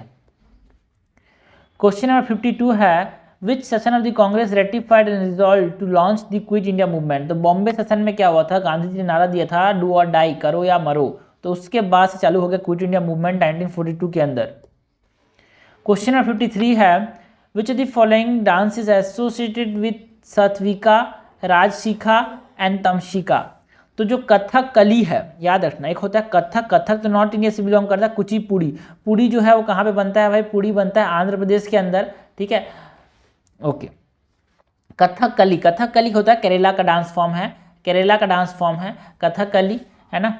Mohini Attam is also dance form of Kerala. तो कथकली के अंदर आपने देखना बड़े बड़े जो फेस मास्क होते हैं, ऐसा ऐसे जो गुब्बारा टाइप का वो होता है ना, फ्रॉक टाइप का, वो क्या होता है कथकली। अब उसमें 3 हमारे पास dance form dance character associated होते हैं जिसको हम बोलते हैं Satvika, Rajasika and Tamasika. Question number 54 है यार, consider the following statement regarding the Kushanas in the ancient history of India. Kushanas were one of the 5 clans of the Tocharian tribe. बिल्कुल सही बात है ना, थोड़ा सा टेक्निकल है बट टेक्निकल ऐसा नहीं है कि आप बहुत सारा चीज़ है, बिकॉज एनसीईआरटी में साफ साफ मेंशन है। एंड ये सब इंपॉर्टेंट टॉपिक्स है, कुशानास तो इंपॉर्टेंट है ही है। Their empire extend from Khorasan in the Central Asia to Pataliputra in India. बहुत बड़ा डायनेस्टी था भाई कुशाना का। एंड सबसे इंपॉर्टेंट रूलर ऑफ कुशाना कौन था? कनिष्क का। करेक्ट हमसे पूछा गया है, क्या उठ जाएगा? Both 1 and 2। क्वेश्चन नंबर 55 है, the theme of Mara Vijaya has been painted in which of the following caves. तो कुछ ना समझ आया ना तो अजंता के अंदर क्लिक कर दो, बिकॉज अजंता के अंदर बहुत सारी चीजें हैं। तो ये यहाँ पे सही है, मारा विजया जो है वो कहाँ पे पेंटेड किया गया है? अजंता केव्स के अंदर। आप समझना, मारा विजय का मतलब क्या है भाई? मारा मतलब होता है डिजायर, चाह किसी चीज की। विजय मतलब आपने चाह से ओवरकम कर लिया, आपने एनलाइटमेंट पा लिया। यही तो कॉन्सेप्ट था भाई बुद्धिज्म का। बुद्धिज्म का मेन कॉन्सेप्ट क्या? आपकी जो चाह है, आपकी जो डिजायर है, वर्ल्डली डिजायर है, जिस दिन आपने उससे ऊपर उठ गए, आपने एनलाइटमेंट पा लिया, तो इसी को बताया गया मारा विजय के अंदर। अजंता केव में है ये। क्वेश्चन नंबर 56 है, कंसिडर द फॉलोइंग स्टेटमेंट। अब अजंता के बारे में दूसरी इंपॉर्टेंट चीजें हैं कि कौन सी नदी के बगल में है, ये इंपॉर्टेंट है यार। तो अजंता जो है वो घोरा नदी के बगल में है, औरंगाबाद डिस्ट्रिक्ट ऑफ महाराष्ट्र के अंदर। क्वेश्चन नंबर 56 है, consider the following statement regarding the latitudinal diversity gradient. हमको बात करनी है लैटिट्यूडनल डाइवर्सिटी ग्रेडियंट की। Species richness decrease as one move from the equator toward the poles. बिल्कुल सही बात है, स्पीसीज रिचनेस कम होते जाता है बिकॉज सनलाइट की अवेलेबिलिटी कम हो जाती है यार। वहाँ पे जहाँ पे सनलाइट अवेलेबल नहीं होगा वहाँ पे फोटोसिंथेसिस नहीं होगा, वहाँ पे फोटोसिंथेसिस नहीं होगा वहाँ पे एनिमल खाएंगे पिएंगे क्या? सो डाइवर्सिटी कम होती जाएगी। बिल्कुल सही बात है। The gradient is attributed solely to the stability and predictability of tropical climate over geological time scale। देखो भाई एक्सट्रीम वर्ड है solely। जो ग्रेडियंट है सिर्फ स्टेबिलिटी एंड प्रेडिक्टिबिलिटी के ऊपर चलता है क्या ना? अभी और भी बहुत सारी चीजें हैं, और भी चीजें like tropical environment, evolutionary rates, है ना, और भी हमारे पास नीश अवेलेबिलिटी, वो सब चीज़ें भी डिफाइन करती हैं इस ग्रेडियंट को। Not only the stability and predictability of tropical climate. Oceanic region follow the same latitudinal gradient pattern as terrestrial environment. बिल्कुल सही बात है, बिकॉज वही ट्रेंड है भाई फोटोसिंथेसिस वाला कॉन्सेप्ट। करेक्ट हमसे पूछा गया, क्या हो जाएगा? ओनली 2 आंसर हो जाएगा बी। क्वेश्चन 57 है, recently India's maiden winter Arctic research expedition, ठीक है ना, जो इंडिया का maiden winter Arctic research expedition है वो कहाँ पे किया गया है? ये हमसे पूछा गया है। हमारे कौन से रिसर्च स्टेशन में किया गया है? हिमाद्री के अंदर किया गया है, ठीक है। दक्षिण गंगोत्री तो अभी डूब चुका है भाई, अभी सिर्फ जो ऊपर ऊपर में है वो मैत्री एंड भारती ही है। क्वेश्चन नंबर 58 है, with reference to agroclimatic regions of India, consider the following statement. The Western Ghat and the coastal plain agroclimatic zone is renowned for its extensive rubber and tea plantation। बिल्कुल सही बात है यार। Authorization for the classification and demarcation of agroclimatic zones in India is provided by the Indian Council of Scientific Research। No, it is Indian Council of Agricultural Research, ICAR, not ICMR। This is incorrect यार। Medical research है, scientific research ICSR नहीं करता ये। Correct हमसे पूछा गया, क्या जाएगा? 1 ओनली। क्वेश्चन नंबर 59 है, consider the following pairs. Minerals largest producer state, how many of the pair are correctly match. हमसे करेक्टली मैच पूछा गया है, तो इंपॉर्टेंट है यार। आयरन ओर का सबसे ज़्यादा प्रोडक्शन कहाँ पे होता है? उड़ीसा के अंदर। आयरन ओर और बॉक्साइट दोनों का सबसे ज़्यादा प्रोडक्शन होता है उड़ीसा के अंदर, तो ये इनकरेक्ट है, यहाँ पे उड़ीसा होगा। बॉक्साइट का highest production, largest producer state is Orissa. Copper का largest producer state is what? Madhya Pradesh. बिल्कुल सही बात है। उसके बाद फॉलोड बाय राजस्थान। तो 2 चीज़ें हमेशा याद होनी चाहिए। कॉपर का लार्जेस्ट प्रोड्यूसर स्टेट कौन है यार? मध्य प्रदेश। एंड बॉक्साइट का कौन है हमारे पास? उड़ीसा। आयरन ओर का कौन है? उड़ीसा। करेक्ट हमसे पूछा गया, करेक्ट जाएगा ओनली 2। क्वेश्चन नंबर 60 है, consider the following statement regarding the comparison between the Bay of Bengal drainage and the Arabian Sea drainage. हमको Bay of Bengal drainage and Arabian Sea drainage में कंपेयर करना है। The river draining into the Bay of Bengal are longer and have larger basin compare to those draining in the Arabian Sea. बिल्कुल सही बात है यार, जैसे कि गंगा हो गया। The Arabian Sea drainage system is primarily fed by rain from the southwest monsoon while the Bay of Bengal drainage benefit from the southwest as well as the northeast monsoon। बिल्कुल सही बात है, बिकॉज नॉर्थ ईस्ट से तो हमारे पास वहाँ पे generally Brahmaputra से पानी आ गया, साउथ वेस्ट से तो जाता ही जाता है बट नॉर्थ ईस्ट से भी आता है। Sediment deposition by the river is significantly higher in Arabian Sea drainage area than in Bay of Bengal drainage area. No, it is higher in the Bay of Bengal because बहुत ऊपर से आते हैं, बहुत स्पीड में आते हैं बे ऑफ बंगाल वाले। करेक्ट हमसे पूछा गया, करेक्ट जाएगा ओनली 2। क्वेश्चन नंबर 61 है regarding the state emblem of India prohibition of improper use act of 2005 consider the following statement. The act allow the use of state emblem of India for commercial purpose. No, ये allow नहीं करता कि आप जो state emblem है उसको commercial purpose के लिए इस्तेमाल करो। Under the act permission is granted for individual to use the state emblem on personal stationery item without any restriction. यार आप पर्सनल स्टेशनरी आइटम पे आप नेशनल एम्बलम को, स्टेट एम्बलम को इस्तेमाल कर सकते हो, इतना ज़्यादा छूट तो नहीं मिलेगा। करेक्ट हमसे पूछा गया है, करेक्ट जाकर नाइदर 1 नॉर 2। क्वेश्चन नंबर 62 है in the context of the governor veto power. हमको बात करनी है गवर्नर के वीटो पावर की। Consider the following statement. The governor has the power to withhold assent to a bill pass by the state legislature effectively to exercise an absolute veto. देखो भाई, absolute veto तो exercise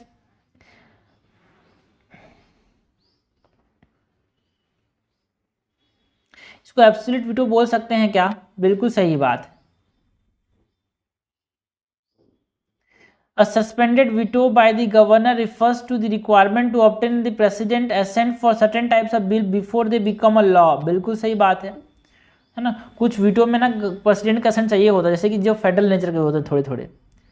the governor cannot exercise veto power over money bill, instead they must grant assent within a specified period. ना भाई ना, ऐसा नहीं है कि मनी बिल के अंदर इसको स्पेसिफाइड पीरियड के अंदर ग्रांट देना ही पड़ेगा, है ना, वो चुपचाप बैठ भी सकते हैं। तो करेक्ट हमसे पूछा गया है, करेक्ट जाएगा ओनली 2। क्वेश्चन नंबर 63 है consider the following statement with reference to the power of the supreme Court and the high Court over fundamental rights in India.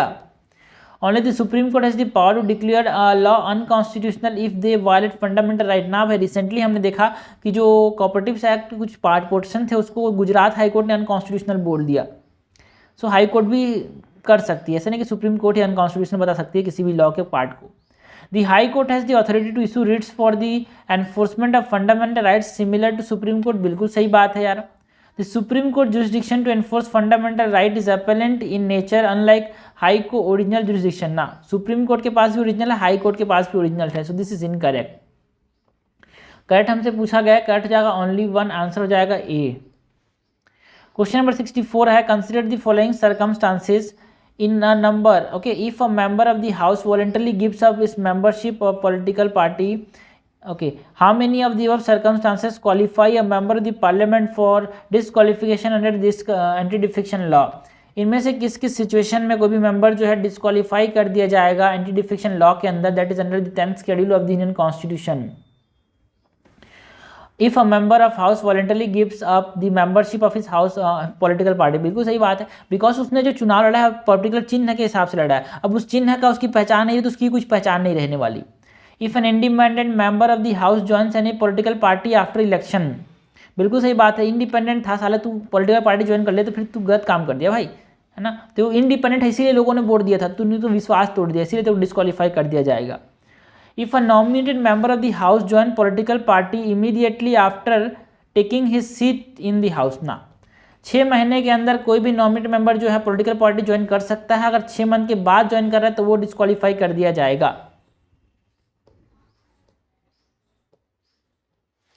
Question number 65 है consider the following statement related to the constitutional amendment in India. An amendment to the Constitution of India requires a special majority of both House of the Parliament। बिल्कुल सही बात है। Amendment affecting the federal structure of the Constitution require ratification by at least 1/2 of the state, but this ratification process does not necessitate a specific majority within those state legislature। बिल्कुल सही बात है, एक special simple majority से भी हो जाएगा। Correct हमसे पूछा गया है, करेक्ट हो जाएगा बोथ 1 और 2 करेक्ट, एंड दोनों आपस में रिलेटेड नहीं है। क्वेश्चन नंबर 66 है, with reference to the geological survey of India GSI, consider the following statement. It was set up in 1851 primarily to find coal deposit for the railways. बिल्कुल सही बात है यार. It main function relate to the crediting or it main function relate to creating and updating the national geoscientific information and mineral resource assessment. ये भी सही है, GSI का ये एक फंक्शन है यहाँ पे. एंड GSI जो कि जियोलॉजिकल सर्वे ऑफ इंडिया है, it is an attached office to the ministry of mines. बिल्कुल सही बात है, बिकॉज इसको एक्सप्लोरेशन के लिए तो बनाया गया था, कोल फाइंड करने के लिए तो बनाया गया था, तो ये मिनिस्ट्री ऑफ माइंस के अंदर होगा ऐसा लगता है, और है भी. करेक्ट हमसे पूछा गया है, करेक्ट हो जाएगा ऑल 3. क्वेश्चन नंबर 67 है, national innovation in climate resilient agriculture is a flagship network project of. तो जो national innovation in climate resilient agriculture है, नाम से समझ आ रहा है climate resilient, something that is related to dry land agriculture. So Indian council of agriculture research institute for dry land agriculture का एक हमारे पास फ्लैगशिप इनिशिएटिव है, India in national innovation in climate resilient agriculture, NICRA. Question number 68 है, how many of the mention measures can help in doubling the farmer income in India. ऊपर में जो measures दिए हैं इनमें से कौन कौन से मेजर्स हैं जो इंडिया के जो फार्मर इनकम उसको डबल करने में हेल्प करेगा, है ना. तो हमने जब क्रॉप की प्रोडक्टिविटी बढ़ा दी तो हमारे पास फार्मर का इनकम डबल हो जाएगा, बिल्कुल सही बात है. लाइफ स्टॉक की प्रोडक्टिविटी बढ़ा दी तो फार्मर का इनकम डबल हो जाएगा, ये भी सही बात है. हमने क्रॉप इंटेंसिटी बढ़ा दी तो भी हमारे पास फार्मर का इनकम डबल हो जाएगा, ये भी सही बात है. हाई वैल्यू एग्रीकल्चर का हमने डाइवर्सिफिकेशन किया तो ये भी तरह से हमारे पास सही बात है यार. And shift of surplus man power from farm to non farm occupation, because हम देखते हैं कि एग्रीकल्चर में हमारे पास क्या देखने को मिलता है, डिसगाइज्ड अनएम्प्लॉयमेंट. जितनी ज़रूरत है उससे ज़्यादा लोग वहाँ पे काम कर रहे हैं, तो उनको किसी और काम में भेजो तो दूसरा फायदा मिलेगा यार. सो इससे भी हमारे पास क्या हो सकता है, यहाँ पे फार्मर इनकम डबल हो सकता है. तो ये पाँचों के पाँचों ऐसे तरीके हैं जिससे हमारे पास फार्मर इनकम डबल हो सकता है. क्वेश्चन नंबर 69 है, how many of the above mention crops are covered in the operation green. Operation green में क्या मैंगो आता है, यस. क्या पोटैटो आता है, यस. क्या गार्लिक आता है, नो. दी ग्रीन पी आता है, यस. मस्टर्ड आता है, कॉफी आता है, नो. ओके, तो गार्लिक भी आता है भाई, गार्लिक भी ऑपरेशन ग्रीन के अंदर आता है, तो आंसर हो जाएगा ओनली 4.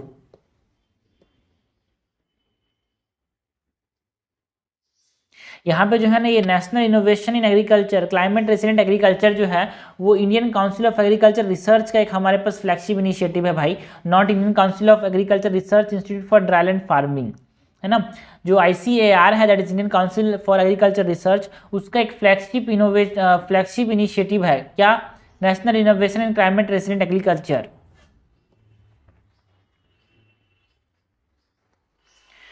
क्वेश्चन नंबर 70 है, consider the following statement. The WHO has declared JN1 corona virus strain as the variant of interest. बिल्कुल सही बात है यार, न्यूज़ में था.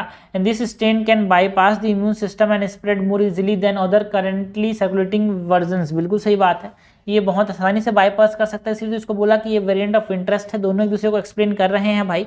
तो हमारे पास करेक्ट क्या हो जाएगा, both statement 1 and statement 2 are correct and statement 2 is the correct explanation of statement 1. Answer हो जाएगा ए. 71 है, consider the following, how many of the above are the limitation of the wholesale price index. WPI का क्या क्या limitation है. Exclusion of service sector, ना भाई इसमें सिर्फ और सिर्फ सर्विस, हाँ बिल्कुल सही बात है, WPI में सिर्फ और सिर्फ गुड्स आते हैं. And misalignment limited coverage domestically produce goods and service, ये भी सही है भाई. And misalignment of base year, ये भी एक तरह से लिमिटेशन है WPI का. And lack of timeline is also limitation. ये सारे के सारे एक लिमिटेशन है भाई WPI के. क्वेश्चन नंबर 72 है, consider the following.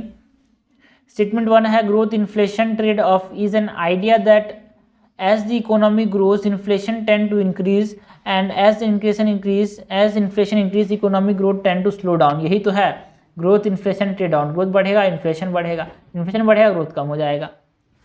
It is because government policies that promote economic growth such as fiscal stimulus and expansionary monetary policy can also lead to inflation. बिल्कुल सही बात है, दोनों स्टेटमेंट 1 एंड स्टेटमेंट 2 दोनों सही हैं एंड दे आर बोथ एक दूसरे का सही एक्सप्लेनेशन है. तो आंसर हो जाएगा A, both statement 1 and statement 2 is correct and statement 2 is the correct explanation of statement 1. Question number 73 है, statement 1, if a country has free capital flow and an independent monetary policy, it can increase its ability to maintain a fixed exchange rate. अगर भाई independent monetary policy है तो वो fixed क्यों रखेगा यार? वो याद रखना भाई, इसको बोलते हैं इम्पॉसिबल ट्रिनिटी, जिसमें free capital flow, independent monetary policy और फिक्स एक्सचेंज रेट एक साथ नहीं हो सकते, है ना। यहाँ पे उसको फ्लोटिंग एक्सचेंज रेट रहना पड़ेगा, तो ये फिक्स्ड इम्पॉसिबल ट्रिनिटी बोलते हैं इसको, ठीक है। तो फर्स्ट इज इनकरेक्ट यार, फर्स्ट इनकरेक्ट तो सीधा आंसर क्या हो जाता है यहाँ पे fourth, second is correct and first is incorrect. Question number 74 है which the following is correct about potential GDP. What is potential GDP? Potential GDP is the maximum level of GDP that an economy can achieve in long run. Potential GDP is a constant variable. Potential GDP is a good indicator of future economic growth. Correct हमसे पूछा गया है। Potential GDP is determined by both the supply side and the demand side of the economy. तो potential GDP क्या है भाई? Potential समझ लो, क्षमता कि कितना वो ग्रो कर सकता है, इसको बोलेंगे potential GDP, ऐसे नहीं। Potential GDP is determined by both the supply side and the demand side of the economy. ये मेन है इसका मेन, कि कितना आप जा सकते हो ऊपर। सबसे बेस्ट आंसर वही रहेगा, बेस्ट आंसर हमको चूज करना है। क्वेश्चन नंबर 75 है which of the following is are incorrect about the marginal efficiency of capital. हमसे इनकैट पूछा गया है मार्जिनल एफिशिएंसी ऑफ कैपिटल के बारे में। It is inversely related to interest rate, जो है ये इन्वर्सली रिलेटेड होता है क्या इंटरेस्ट रेट से? बिल्कुल सही बात है यार, marginal efficiency of capital, interest rate अगर ज़्यादा है तो मार्जिनल एफिशिएंसी क्या होगा? कम होगा।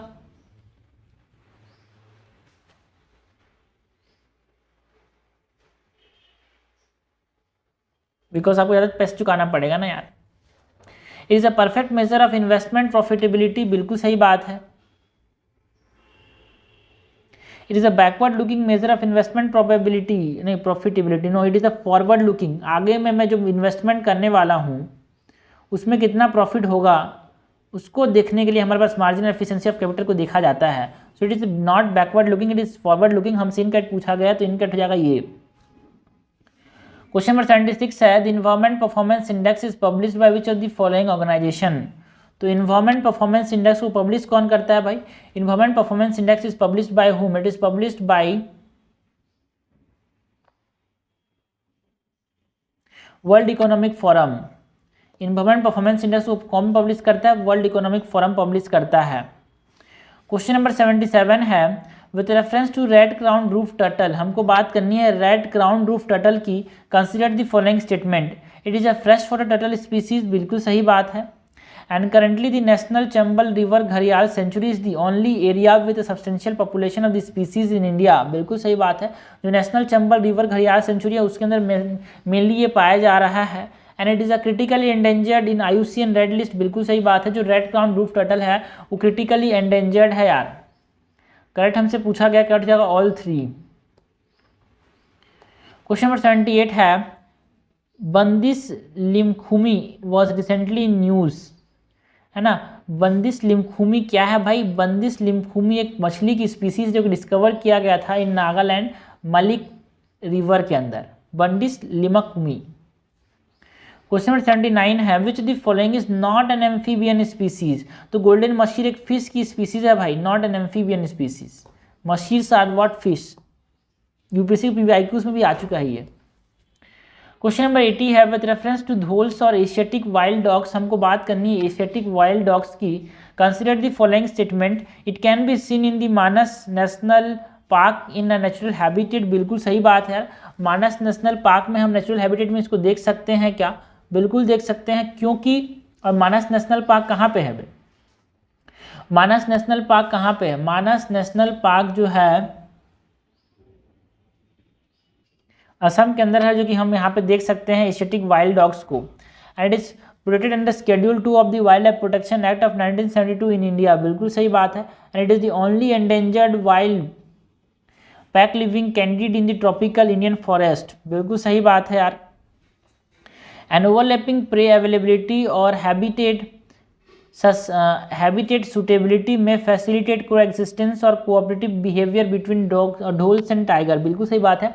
दोनों के बीच में एक हमारे पास कोऑपरेटिव बिहेवियर देखने को मिल सकता है बिकॉज यहाँ पे ओवरलैपिंग प्रे अवेलेबिलिटी है यार। दोनों क्या करते हैं, एक प्रकार के प्रे को ही खाते हैं। करेक्ट हमसे पूछा गया, करेक्ट तो चारों है, आंसर हो जाएगा ऑल 4। क्वेश्चन नंबर 81 है, consider the following statement regarding the Ganga river system. हमको गंगा रिवर सिस्टम की बात करनी है। The source of Ganga river is located in the state of Uttarakhand, है ना, बिल्कुल सही बात है, स्टेट ऑफ उत्तराखंड में है भाई। इसका जो सोर्स है, और सोर्स क्या है हमारे पास, कौन सा ग्लेशियर है हमारे पास, गौमुख जो है वो हमारे पास गंगोत्री ग्लेशियर से गंगा निकलता है जो कि उत्तराखंड के अंदर है। Yamuna river merge with Ganga at Prayagraj, बिल्कुल सही बात है। Ganga river basin is the largest river basin in India in terms of catchment area, ये भी सही बात है यार। Ganga river system does not has any trans boundary flow outside India, गलत बात है भाई, हमारे पास ट्रांस बाउंड्री फ्लो है। जैसे कि हमारे पास बात करें तो ब्रह्मपुत्र से भी नदी आ रही है जो कि ट्रांस बाउंड्री है, अपने पास वहाँ पे गंधक से आ रहा है जो कि ट्रांस बाउंड्री नेपाल से आ रहा है। करेक्ट हमसे पूछा गया, करेक्ट जाएगा ओनली 3, आंसर हो जाएगा सी। क्वेश्चन नंबर 82 है, consider the following statement about the desert vegetation. हमको बात करनी है डेजर्ट वेजिटेशन की। How many of the above are adaptation by desert vegetation to survive in their habitat. तो क्या क्या वेजिटेशन देखने को मिलते हैं, उनके रूट्स जो होते हैं वो शॉर्ट एंड रियल रूट होते हैं क्या डेजर्ट वेजिटेशन में, गलत बात है भाई।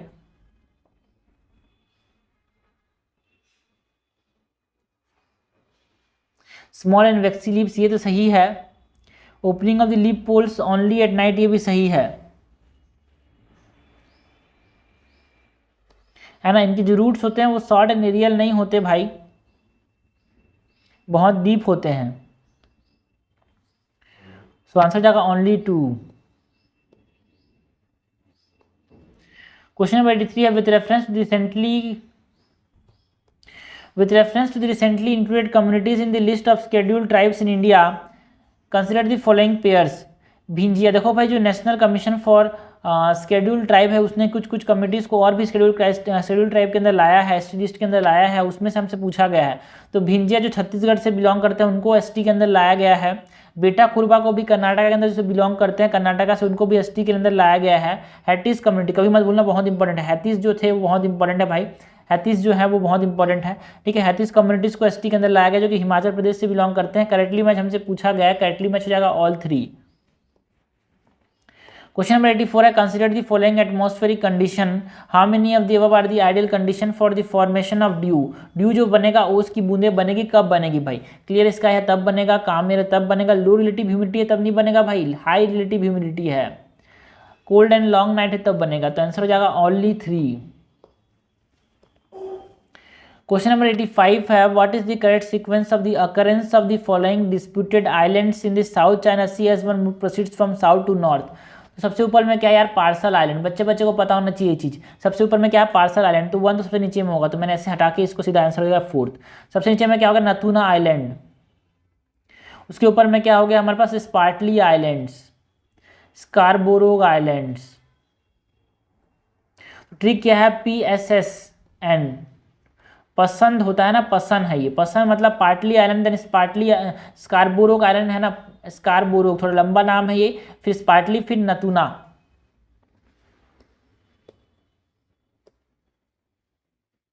क्वेश्चन नंबर 86 है, sea based trade route and locations दिए हुए हैं, उसको हमको बताना है कि करेक्टली मैच यहाँ पे कौन सा है।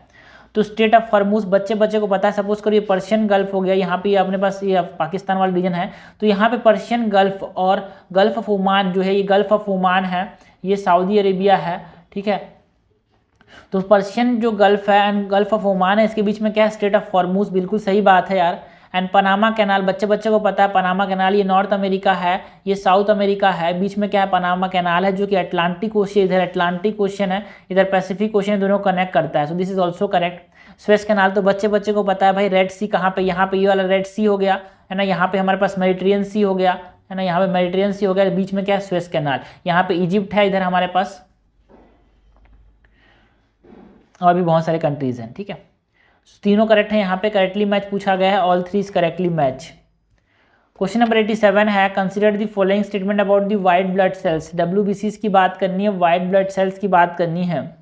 WBC are primary responsible for oxygen transport, बच्चे को पता है WBC जो होता है RBC ऑक्सीजन ट्रांसपोर्ट करते हैं, बट WBC नहीं करते, इससे हलवा क्वेश्चन कभी UPSC पूछेगी नहीं। सो ये हमारे पास फर्स्ट जब इनकट होता है तो आंसर आता है सीधा D। क्वेश्चन नंबर 88 है, consider the following statement with reference to the India 3 stage nuclear programme. हमारा जो 3 स्टेज न्यूक्लियर प्रोग्राम है बहुत इंपॉर्टेंट है, इसके बारे में बात करना है। The first stage involve use of uranium, natural uranium to fuel pressurised heavy water reactors and produce plutonium. बिल्कुल सही बात है। जो फर्स्ट स्टेज न्यूक्लियर प्रोग्राम ने हमने क्या किया, हम नेचुरल यूरेनियम का इस्तेमाल करेंगे, उसको प्लूटोनियम में बदलेंगे। The second stage utilises the plutonium produce in the first stage to fuel fast breeder reactor that create more fissile material than they consume। बिल्कुल सही बात है। fissile मतलब जो आसानी से टूट जाए, टूटेगा तभी तो एनर्जी रिलीज होगा बे।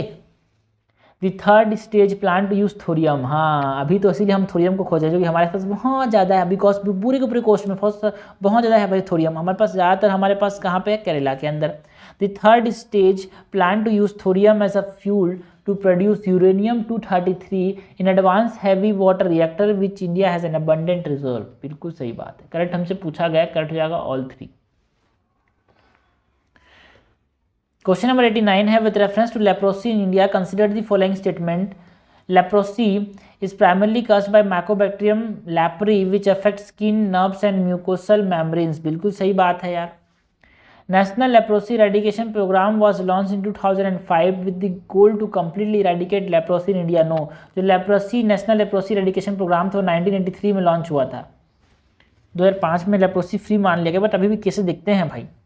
Leprosy is highly contagious and can easily transmitted through casual contacts and sharing and shaking hand and sharing meal. ना भाई, ये ड्रॉपलेट से फैलता है, ठीक है ना। शेयरिंग है ना, हैंड शेक से नहीं फैलता, कॉन्टैक्ट से नहीं फैलता, इसलिए मास्क लगाना जरूरी है। आप छू सकते हो उसको, कोई दिक्कत नहीं, ड्रॉपलेट से फैलता है ये। करेक्ट हमसे पूछा गया, करेक्ट जाएगा ओनली 1, आंसर हो जाएगा ए।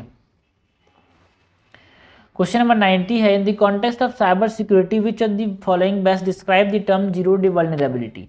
जीरो डे वल्नरेबिलिटी मतलब पता है मेरे को, इस सिस्टम में ये खराबी है, कभी भी चाहूँ मैं कभी भी किसी भी दिन के अंदर उसको अटैक मार सकता हूँ। तो security flaw that is unknown to the software vendor. जो सॉफ्टवेयर बेच रहा है उसको नहीं पता कि सिक्योरिटी फ्लॉ है कि नहीं।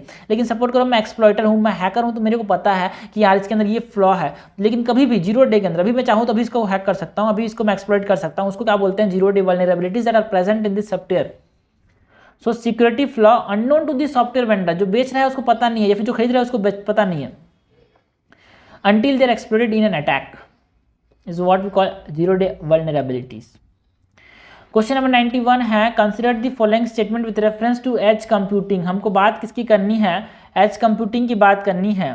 एज कंप्यूटिंग प्रोसेस डाटा है ना, edge computing process data near the source of data generation rather than relying on the centralised data processing warehouse. बिल्कुल सही बात है। जो एज कंप्यूटिंग है ना, नाम से समझ रहा है, एज मतलब सपोज करो यहाँ पे डाटा जनरेट हो रहा है, इसके बगल में ही इसको प्रोसेस करता है भाई, किसी सेंट्रल एजेंसी के ऊपर डिपेंड नहीं करता इसको प्रोसेस करने के लिए।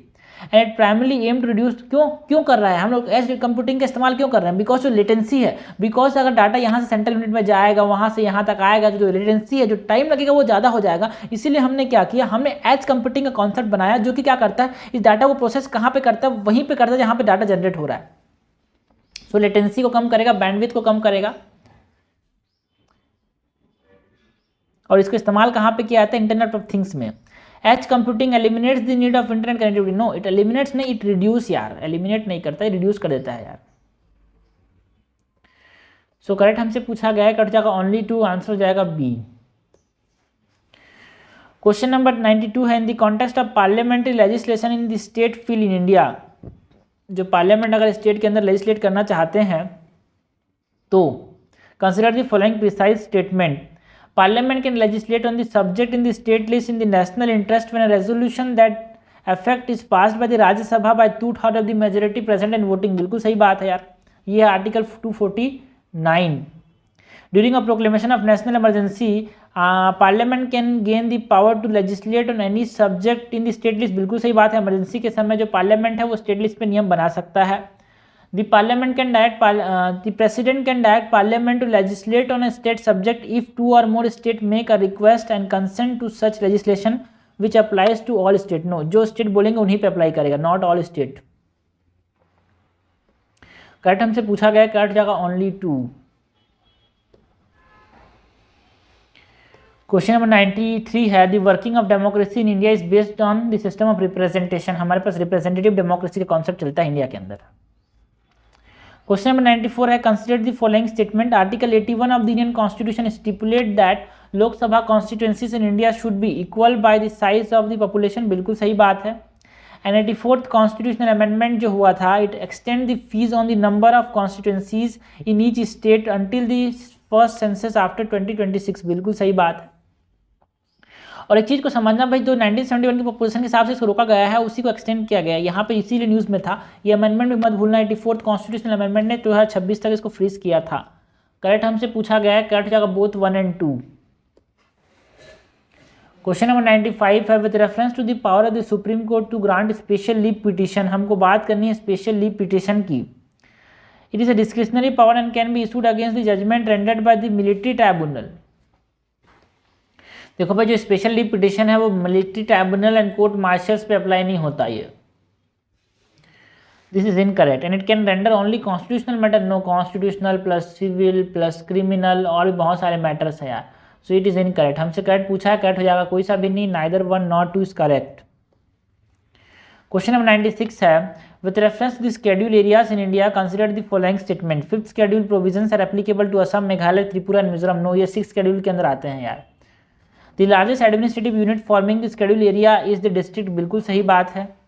Bhuria committee was constituted to recommend provisions for the extension of Panchayat Raj to schedule areas, that is PESA 19 Panchayat extension to schedule areas act of 1996 जो था वो कि भूरिया कमेटी की रिकमेंडेशन से बना था यार। द गवर्नर कैन रिपील और amend any law enacted by the parliament and state legislative assembly in the application to the schedule area of that state. बिल्कुल सही बात है। Economic backwardness of the area relative to the neighbouring area can be the criteria for declaring an area schedule area. बिल्कुल सही बात है यार। तो यहाँ पे एक स्टेटमेंट गलत है, उसके बाद सारे सही हैं, तो आंसर हो जाएगा ओनली 4। आंसर क्या हो जाएगा भाई? ओनली 4। क्वेश्चन नंबर 97 है consider the following statement. How many of the above mention statement are the examples of stocks. Stocks के एग्जांपल कौन कौन से हैं ये हमसे पूछा गया है। Total value of all assets own by the individual in an economy. Total value जो है ना वो स्टॉक का एग्जांपल है। Land, minerals and other natural resource available to an economy, ये भी स्टॉक्स का एग्जांपल है। Spending on the goods and services by the house hold, ये फ्लो का एग्जांपल है भाई। The portion of income that the house hold do not consume, ये भी हमारे पास फ्लो का एग्जांपल है। तो यहाँ पे सिर्फ 2 ही स्टॉक हैं, दैट इज 1 और 2। क्वेश्चन नंबर 68 है gross value added is the total value of all goods and services produced in an economy in a given period of time, GVA is equal to okay minus the intermediate goods and services used in the production. Net national product is GVA minus NNP की बात करनी है, it is GVA minus depreciation, है ना। In this regard which the following statement is not correct. हमसे पूछा गया है GVA is better measure of economic growth than NNP when depreciation is high. देखो भाई, जब डिप्रिसिएशन हाई होगा तो GVA एक मेजर अच्छा होगा कि NNP मेजर अच्छा होगा। जब डिप्रिसिएशन हाई होगा ना भाई तो NNP is a good measure, because हमको GVA से माइनस करेंगे तब तो जाकर अच्छा मेजर मिलेगा। अगर सपोज करो डिप्रिसिएशन कम है तो हम बोलेंगे यार GVA is equal to NNP। GVA measure करना आसान होता है ना, इसीलिए। तो डिप्रिसिएशन जब हाई है so GVA is not a good measure, NNP is a good measure. So this is incorrect. हमसे इनकरेक्ट पूछा गया है, इनकरेक्ट हो जाएगा 1। क्वेश्चन नंबर 99 है how many of the above are examples of quaternary sector. तो Google जो है एक क्वार्टरनरी सेक्टर का एग्जांपल है, माइक्रोसॉफ्ट एक क्वार्टरनरी सेक्टर का एग्जांपल है, FedEx is a tertiary sector services sector, and United Health Group is a tertiary sector that is services sector. So quaternary sector में ओनली 2 है, Google and Microsoft. Question number 100 है in a microeconomic scenario if all inputs are increase by 10% and output increase by 10% then the firm experiencing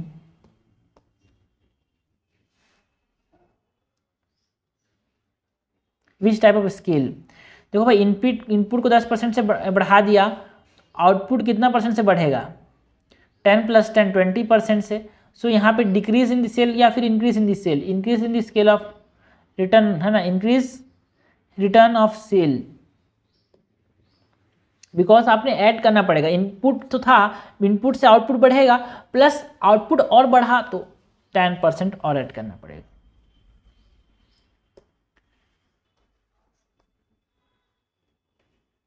so इन करते हैं भाई। तो ये भाई सारा सही है, कुछ चीज़ें होंगी तो ठीक है ना।